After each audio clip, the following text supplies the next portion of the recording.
మీకు బాబు పుట్టాడు కదా, ఒకటే బాబు.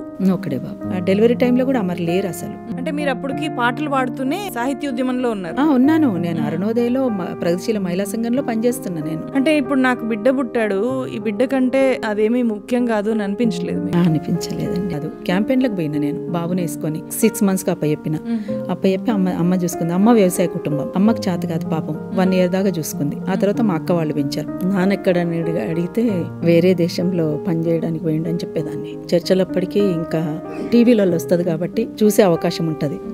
ఒకరోజు ఎట్లా చెప్పాలి ఏం చెప్పాలి నాకు అర్థం కాలేదు. అనుకోకుండా జయం మనదేరా సినిమా వస్తుంది టీవీలో. నాకెదురొస్తే క్షమిస్తా, పేదవాడి జోలికొస్తే అది ఓకేనా నీకు అని అడిగిన నేను.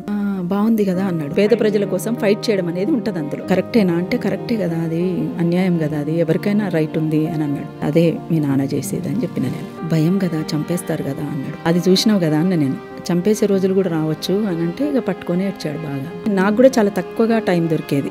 నేను నల్గొండ జిల్లాలోనే పనిచేసేదాన్ని, కానీ చాలా తక్కువ టైం దొరికిన ఎప్పుడో ఒకసారి అట్లా వెళ్ళి ఇట్లా చూసి వచ్చేదాన్ని. అమర్ జ్ఞాపకం చాలా తక్కువ చిన్నప్పుడు బాబుకి, చాలా తక్కువ.